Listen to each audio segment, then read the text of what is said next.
For 20 years, we've been creating innovation in the CX industry, and now we're seeking out brilliant new perspectives on CX you just won't find anywhere else. I'm Richard Owen. Welcome to the CX Iconoclast.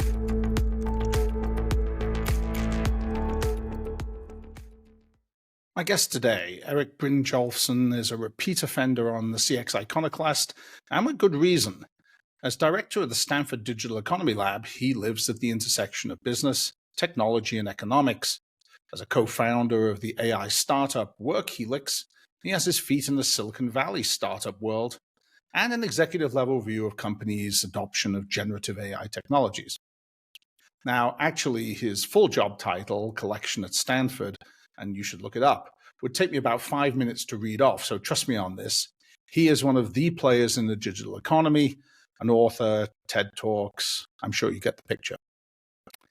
This time around, Erik talks about the recent HIA report on which he collaborated on the current state of AI and his take on the most interesting observations about the report. We discuss the shape of regulation on AI, and of course, we're going to talk a lot about the recent launch of Workhelix. From a purely sort of CX perspective, the focus here, which is on productivity of teams and data to augment human decision-making, should strike a chord amongst the more forward-thinking CX professionals. But even if you're early to the applications of AI and CX, this should give you some senses of some of the best ideas and approaches that are emerging. Enjoy the broadcast. Well, Erik, welcome back to the podcast. Obviously, didn't learn the lessons from the first, and you've returned for a repeat session. I'd like to point out that your office at Stanford University here has this rather dangerous-looking robot arm right behind you. So if the robot overlord revolution kicks off right during this podcast, we'll have the first row seats to the end of the world here. Yeah, hopefully it won't happen during the podcast. But yeah, it's not just an arm; there's a whole robot there. Rod Brooks lent it to me, so kind of reminds me what I'm working on. What can possibly go wrong? I thought we could pick up the conversation and once talk about the recent HAI report that came out of Stanford. I know you were one of the contributing authors to that. And I was looking at the headlines here, and I'm interested in what you took away as the biggest, perhaps even delta from the previous report. But the one that caught my eye here was AI makes workers more productive. I mean, that obviously sort of, to me, jumped out. I think it was point number 7, but I thought it was a big point. Yeah. What popped out to you from the report? Well, that was my favorite point too, because as you can imagine, I was the economist on the team, and I do think it's appropriate that report led with the technical milestones that are just blowing past, and they're getting steeper and steeper in terms of the progress. Where there's really actually been a problem where people create these benchmarks and then these wizards blow through them so quickly that we have to create a new benchmark, like a few months later or a year or two later. So that's amazing, and the AI Index report has about 500 pages of detailed charts of all the progress on lots of different dimensions. But you're right that the chapter on economics is the one I'm especially excited about, because for most people, it's not just about having whiz-bang, benchmarks. It's about, does it actually change the world? Does it actually change work? And now we're beginning to see that happening in more and more cases. I contributed some of these studies. The index report summarizes a bunch of them, but we're seeing real business value, productivity gains. We're seeing effects on different kinds of workers, and that's what it's all about, really. Yeah, because I've always been, I've heard the viewpoint expressed by others, I should say, that at the end of the day, we can create these amazing increases in the number of microprocessor computations, and so the capabilities there, but the limitations are often algorithmic, right? And at the end of the day, humans write algorithms, and that's not necessarily going to enjoy the same kind of rate of growth. And so this fantastical idea that there's a singularity when machines pass through this point of intelligence seems mathematically sort of challenging. But do these benchmarks change our view on that? Do we think that we're heading for I think it's worth separating to two things. So technologically, one thing that has captivated a lot of Silicon Valley, a lot of the world, is the idea of what are called scaling laws. This remarkable fact that as you increase the compute power, as you increase the data, as you increase the number of parameters in these models, if you increase all those proportionately, there's a very predictable improvement in the performance of the models. And it's just like a straight line on a power law, a log curve. So because of that, all these companies are investing, hundreds of millions, then billions, then tens of billions to make the models bigger and bigger. And like clockwork, they get better performance. So that's the good news. But that's the performance on, literally just predicting the next word more carefully. And that's correlated with a bunch of other, how it does on the LSATs or other kind of tests. That's great. And that's what most of the attention is on. You and I and people in the business world want to see results. And that's where, as you say, there's a much bigger lag, because it's not just algorithmic, it's really reinventing your businesses. It's one thing to have a cool technology, is another to figure out how that helps customers. I mean, to make it a little bit, there's a couple of examples I like to use. One is electricity, because we can sit back and we know how that one turned out. Early on, people said, oh, this is, overhyped, it's dangerous. It can electrocute. Thomas Edison electrocuted an elephant to show how dangerous his competitors' electricity was. But I think we can all agree that it was not overhyped. It actually is. It can be dangerous, you're right, but it's mostly very good. But it took about 30 to 40 years from when factories started electrifying to when you started getting business benefits. And that's, we don't want to wait that long. We want to do it faster. Or another example is the internet. Went a little bit closer. People like Jeff Bezos were saying, hey, this can really revolutionize business. But it wasn't simply a matter of going in and like going to a bookstore and saying, oh, we can use computers to replace the cashier with a robot cashier, like this guy back here. It's true that would have been automating the bookstore, but it wasn't really rethinking things. Ultimately, he completely transformed what retailing is with, you use a browser and you have warehouses and, you don't have physical stores. That kind of complete rethinking is where you get the biggest benefits from. That's what ultimately happened with electricity. They rethought what a factory was, happened with internet. And right now, we haven't quite totally figured that out yet with AI, but we're beginning to see the green shoots where companies are getting some productivity gains. And I'm very hopeful that the revolution this time around will be as big or bigger than those two other ones I just mentioned.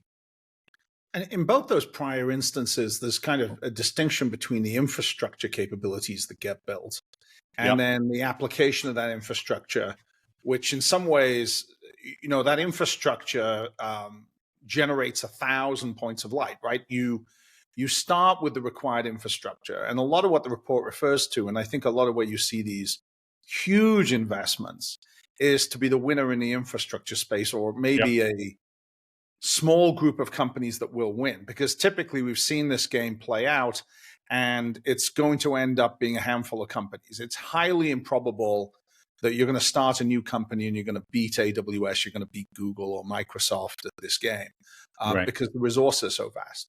And so we see these huge improvements in infrastructure capability. And on top of that, there are going to be, thousands of innovative efforts to apply this infrastructure in unique and interesting ways. And that's probably, perhaps you might agree or not, that's probably where the action is for businesses. It's going to be that implementation phase. Yeah. And, those big companies, they're not as focused on that. That's where there's going to be lots of smaller companies. There's going to be consulting groups. There's going to be new companies that arise. And then the companies themselves are, they've got to have their own teams that identify the tasks. I mean, one of the things that I started a company when I came out to California, a company called Workhelix, that helps identify what those tasks are. And our belief is that you shouldn't look at the whole company or whole industry or occupations. You got to take it down much, much more granular, down to what we call the task-based level. First, we were looking at 18,000 individual tasks per company. Now we're up to about 200,000. Very, very fine-grained tasks.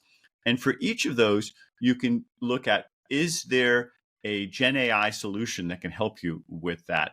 And for some of them, like in some of the call center tasks, absolutely, it can help a great deal and you see productivity gains. And others, can Gen AI help you, put a box on the back of a truck? No, it doesn't help with that. But ultimately, as you go through these couple 100,000 tasks, you get a map about where the opportunities are. And I think that's where we're going now. Is we're changing from something that's sort of driven by anecdotes and stories and something that a vendor or a friend talks about, to something that's data driven and analyzes what are the opportunities. And the fact is that just enormous opportunities. This is a transformational technology. We call it a general purpose technology on the scale of electricity and the internet that it's going to affect, by estimate, somewhere between 40 and 50% of tasks are really very suitable for generative AI applications. So I'd like to talk a bit more than that, and also about how your Workhelix is kind of tracking that within companies. I was struck by a report. I think it was came out of MIT Sloan, your former employer, my alma mater, and Yeah. one of the headlines was what companies should be doing, and not surprisingly, the first line on it was figure out what business you want to change, or where the application is within the business. Don't think of this as technology first, think of this as solution first, which seemed to make a lot of sense. And what you're doing with Workhelix, and I'd love you to explain a little bit more about how that works to some extent, is I imagine it's scouring the organization for opportunities, sort of more analytically understanding where those opportunities are. Is that a fair description? Yeah, that's exactly right. And the way we have a taxonomy of every company, it starts with the occupations, and every occupation has a number of subtasks. So a call center operator does a number of different steps. A truck driver does a number of different steps. A radiologist does 27 different steps. One of them is reading medical images. They also sometimes conduct physical exams. They consult with other medical doctors. Each of those tasks you can break down into further components and say, is there a Gen AI tool that can help with that? You also can look at each of those tasks and look at what share of value is being created by it. How important is that in a company? In a law firm, there's lots of people who are reading and writing memos. There aren't as many people who are moving boxes, although there are some. In a warehouse, the ratio is going to be different. And even two companies that seem to be in the same industry and from the outside look very similar, what we found is that they often have they're very different on the insides. Once you get that fingerprint, you can say not only where are the opportunities that Gen AI can help, but also how big are they? Given the wide set of opportunities, you may as well start with some of the ones that are going to have a significant payoff, because there's a lot of those, and sometimes people get misdirected into things that are cool but aren't really moving the dial in terms of creating value. Well, I'm glad you said that, because I feel like I'm old enough to have seen a few technology revolutions, right? That sounds like a Monty Python quote or something. I should know. I've seen a few, right? But it feels like with every wave of technology, we have a separation of the companies that figure out how to deploy it effectively, and are and those who spend very wastefully. And Totally. and I think that I've always sort of adopted a rule of thumb that said, if you think of it as a technology looking for a solution, then you tend to invest in a lot of sandboxes and you tend to waste a lot of money. If you're targeted in your approach and you're thoughtful about where to apply it, your likelihood of success is true. Now, there's a counter argument that says sometimes technology is so disruptive that you need to be more imaginative about it. You need to just go out and to some extent be willing to invest in just exploration. Where'd you come out on that? I mean, because there's clearly going to be pretty both. Squarely in the first camp for now. I mean, I just think there's so many opportunities to create value right now. We don't need to muck around with exploring, hypotheticals. There are some clear business use cases, and the thing that frustrates me is there's just so much hype out there and nonsense, and everyone's attaching AI to just things that are completely irrelevant. What? And I feel bad that people get distracted. AI exactly. washing? AI vacuum cleaners, I saw, AI whatever. And it's just this label they attach to things because they know that there's this tidal wave underneath there of real transformation. Because the core of it, let me be clear, is incredibly valuable, but it gets all these hangers on that try to ride along with it like lampreys or parasites. And I think for a lot of people, it's hard to sort out which is hype and which is real. And then they do something that's very shiny, but it really isn't creating business value. So my take is very much what you're saying, that you look at where the actual business value and you focus on that, where there's proven examples, and there are a lot of them now in things, especially in things like contact centers, in coding, in a lot of writing applications, some of the sales applications. But you can identify these proven areas, get those under your belt, and you get confidence in your organization. You can create value. I mean, we just saw some very high numbers, double-digit productivity gains within months. I mean, I've never seen that before. Like you, I've been through a few tech revolutions, and I've just never seen numbers as big as this. And then, fine, after you get a few of those going, maybe you have some people explore some of these other hypothetical, way out there ones. But you don't need to do that now. This is not one of these technologies that there's not an obvious set of use cases. There's almost too many use cases, and it's really a matter of how do you prioritize them. So yeah, don't waste time on the unproven stuff. Well, and if you look at the growth of startups in the space, pretty much every solution you could want is available. I mean, if you're sitting in a large corporation today, there is a solution for everything. You're probably not going to think of something that nobody else in the entrepreneurial universe in this environment has come up with. Yes and no. I think we're still in early. There's this wave of ones that, like I said, that are proven. I wouldn't be surprised if in the next 6 months, the next 18 months, the next few years, there's a whole bunch more that come out. And when we look at those 200,000 tasks, there are many that are still yet to be fleshed out. I don't dispute that. I was making the argument for, wait, there'll be another one coming along. It's like London buses. If you wait, there's going to be 2 or 3 at once. I think that there's, let the venture community in some ways bankroll your risk here, because exactly. at some degree, if you have a problem, let's say you're trying to optimize supply chain operations, and you recognize that as an area for improvement, even if there isn't a solution for that on the market right now using AI, there will be. You can pretty much guarantee it. And so as a company, the smart play here is to say, let the risk be absorbed by the venture and private equity communities and capitalize on, as you said, proven models as time goes by. Yeah, I couldn't agree more. Exactly. And I think that this is just going to grow more and more. The core capabilities are so fundamental. I mean, language, knowledge work, it doesn't get much more fundamental than that. I sometimes call it the most general of all general purpose technologies. Steam, electricity, computers, we're all great. But now we're talking about intelligence, and there's not a whole lot of things that doesn't touch. And if you can really make headway on machines that augment our intelligence, it just unlocks so many other capabilities. So we've got through about 17 minutes without your robot attacking you. Are we, regulation? Are we going to get this right? Because it seems like, to state the obvious, there are 2 risks with regulation. Completely obviously, one is that we underregulate this environment and we create societal harm. Yeah, and the other is that we absolutely kill it. There's a saying that the U.S. innovates and Europe regulates.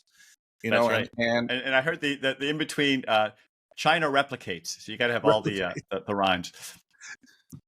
I think that if you look at the last revolution, which you could argue was social technology, right? We had the internet, we had social technology. I think there's a sense the regulators arrived late to the party.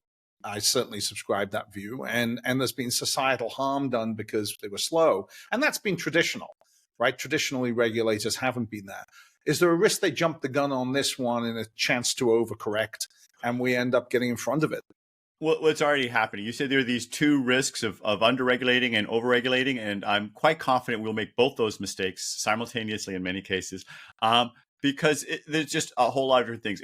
And Europe is disproportionately making the overregulating mistake, and the United States often underregulating. And we're going to muddle through. We will make mistakes. Hopefully we won't squash too many opportunities too early, and hopefully there won't be too many real disasters. Right now, I mean, the one I think a lot of us are worrying about is with the elections. About 1 billion or so people voting, I hear, in 2024. that there's just going to be a lot of deep fakes. I don't know if you saw that there was a fun video that came out a couple days ago with Reid Hoffman talking to his AI twin, Yep. and the two Yep. of them were on camera at the same time. And honestly, it's hard to tell the difference between the two. And it was like, so we're seeing more and more of those, of not just celebrities, but your a loved one calling you from the airport urgently needing a wire transfer or something, and you don't know if it's for real. I mean, the mayor of New York actively used this technology to create multiple languages of his campaign message. Which Yes.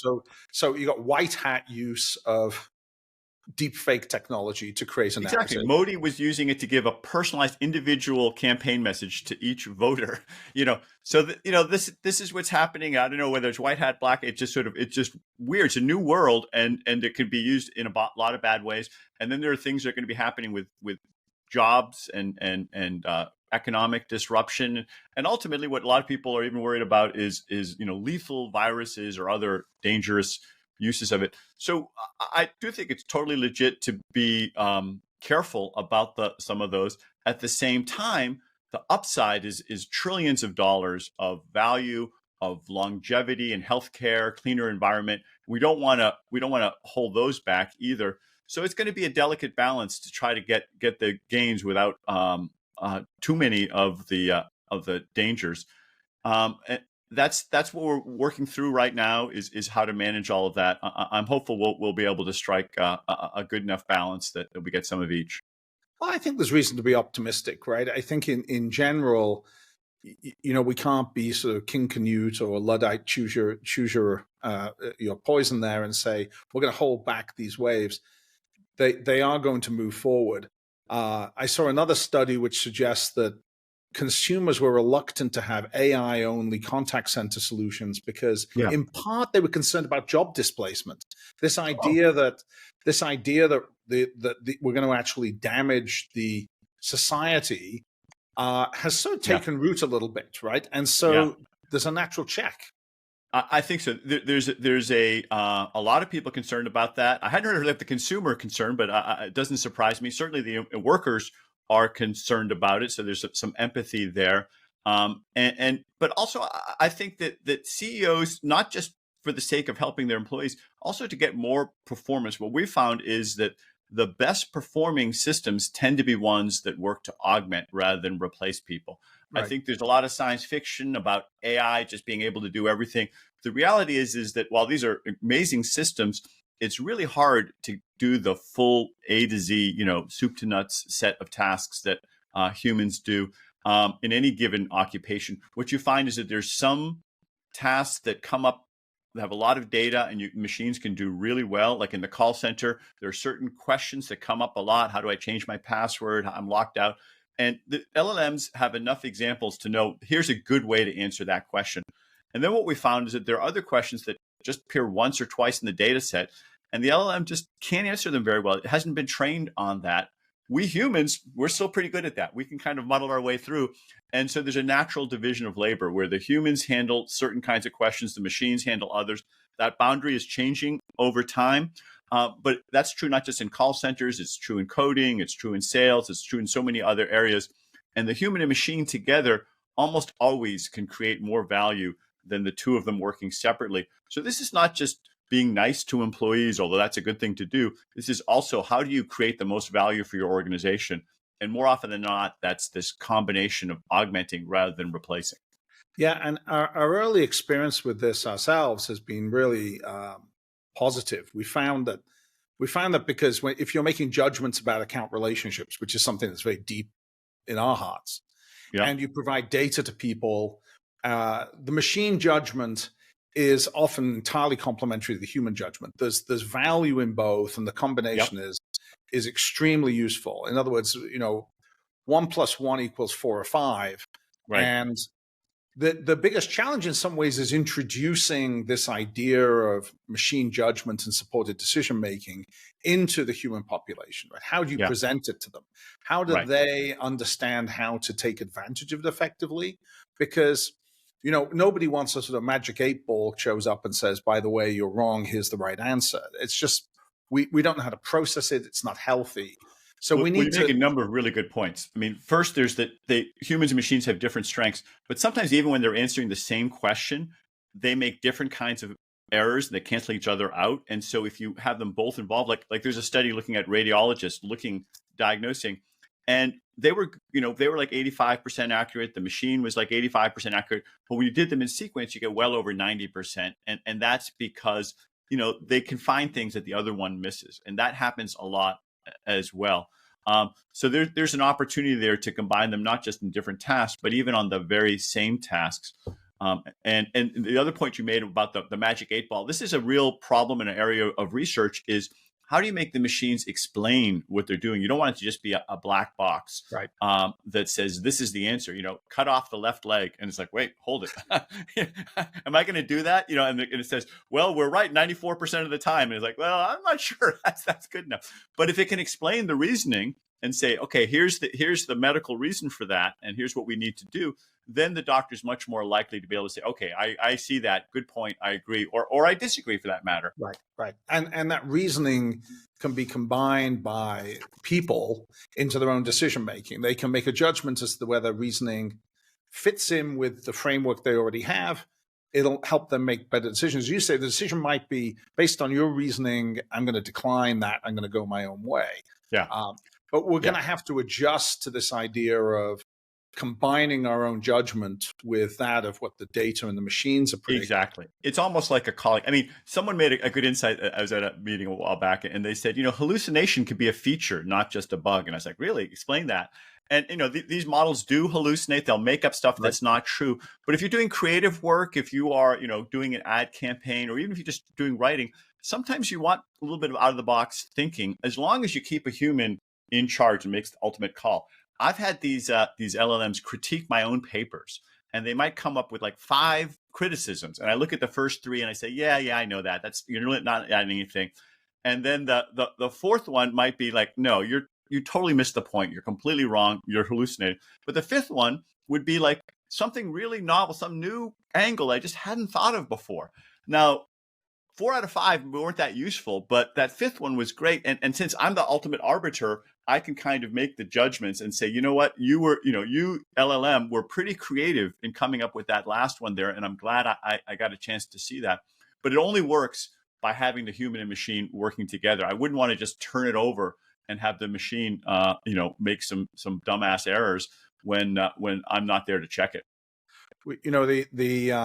I keep thinking, and again, I'm showing my age, the analog in schools, introducing pocket calculators changed the way in which we taught mathematics, right? And at the time, there was a lot of concern. Well, is anybody going to be able to learn how to do arithmetic anymore if pocket calculator exists, right? But if you look at the bigger arc here, replacing basic skills, we don't learn calligraphy anymore either, by the way, right? Or how to set typefaces in old-fashioned print machines, because we need more productivity. And the West especially, and I think, from the economist perspective, Erik, I'd be interested in your view, if we don't create productivity, the race to the bottom in terms of labor productivity favors developing countries sooner or later, lower cost of labor. We have to make our entire employee base vastly more productive. We also have an aging population. We're going to have fewer young people. They have to become more productive. So we've got an economic imperative to fix this, right? We totally do. A line that I learned from Paul Krugman is that, productivity is not everything, but in the long run, it's almost everything. And it is what drives all of our living standards. If we want to be able to live better lives without working more hours, that by definition means better productivity. And almost all productivity comes from better technologies. That is the magic key. It's the only free lunch that economists believe in. And you're right, we're in an increasingly global competition. There is what economists call factor price equalization, that if somebody in another country can do the same job as well as an American or a Brit or someone else, they're going to get paid ultimately the same. It's a global marketplace. And so that means that if you want to continue to have high living standards, you have to continue to push productivity gains. And technology is doing that. We are able to do that. In fact, I'm a little more worried about the other flip side of what you said, which could also be a problem, is that it's quite possible that America and these other countries are going to start pulling away from the developing countries because labor is becoming less and less essential in some of the technologies. Apple reshored their MacBook production to the United States, not because labor was cheaper here, but because labor was not the key driver of their cost. There was so much automation, there were these robots and technology that it wasn't necessary to locate in a low cost, low labor location. And the reason that is a concern is just that, I don't want to leave behind billions of people who aren't participating in global prosperity either. Well, I mean, we've lifted huge numbers of people out of poverty through the process of essentially relocating manufacturing or tasks that would be well suited to emerging economies, whether that's agriculture or manufacturing, right? And as you said, it's been a great formula. It's worked for billions of people. Is you do relatively low skill manufacturing, and then you work your way up. And whether you're Korea or Vietnam or the Philippines or lots of China, of course, that's been a formula for raising people out of poverty, making them more and more productive. And AI is going to change all of that, both within countries and between countries. And we need to think about ways. I'm a big fan of more productivity, like we were just saying, but we also want to create shared prosperity. So using these tools in a way that all the wealth doesn't get concentrated in a handful of people. There's a balancing act here on multiple levels. I mean, fortunately, the marketplace tends to sort these things out over time, right? There can be short-term disruption, but we can be optimistic that I think things will find themselves a path forward and it'll balance out. Perhaps as a closing note, we could talk a little bit more about Workhelix in terms of, sure, perhaps what are the things that have surprised you as you've been involved in this, right? I think this is your first startup, I think? I've done 3 others. So this is, each time you learn something about it. Yeah. I mean, this one, things have worked out real well. In many ways, the market came to us. We had this technology of being able to identify tasks and the opportunities. I wrote a paper in Science, and one of my co-founders has one coming out shortly in a month or so called GPTs or GPTs. It basically goes through and analyzes. We're doing it for academic purposes, where these technologies are likely to be most beneficial. And then with the Gen AI revolution, basically every board of directors is asking every CEO, every CIO, what's our game plan for generative AI? Show us. And they're rushing to come up with a game plan. And they don't want it to be just driven by anecdotes. They want it to be data driven. They want to be able to be systematic. And that's what we've been doing all along. So now we have the tool that they need to do this analysis, and also to track, once they've described the game plan and prioritize things, how well can you implement that? Are you on track? Are you consistent with what your goals are, what your KPIs are? So it was just great to have that happen. Just a couple of weeks ago, we officially launched. Andrew Ng from the AI Fund helped us launch it. The kind of the guru of machine learning and AI. He was an early investor and really trusted counsel on all of this. And now we're seeing. We're so happy to be helping all these companies do this, mostly Fortune 500, Fortune 1000 companies, as they roll out their Gen AI game plan, and we help them track their progress. That's exciting times. You said it'd be somewhat ironic if companies who want to understand how they can use AI in a business don't use a data-driven approach to understanding it. That would yes. that would be sort of falling at the first hurdle there, I think, metaphorically. It would be, but they weren't aware that this tool existed until recently. So we're trying to make sure they know about it, and that there is kind of an easy button that they can go to. The great thing is that since we've been doing it for this time, we have curated a bunch of data sets that can analyze companies first from the outside in, even without them sharing the data, by using, imagine sources like LinkedIn and others. We have a sense, not perfect, of how many software engineers every company has, how many call center operators. And we use that as a first pass. But then if they let us tap into their HRIS systems, then we can get something closer to the ground truth and really give them a much more in-depth analysis. Very interesting. Well, it's a good note to end on. Exciting times. And I hope we do get a chance to pick this conversation up again in another year and see how things have progressed along this front. But congratulations on the launch of Workhelix and progress to date. And thank you again for taking the time with us today, Erik. Always a pleasure. I love talking to you, and I always learn something new. So thanks for inviting me. Thanks for listening to the CX Iconoclast from OCX Cognition.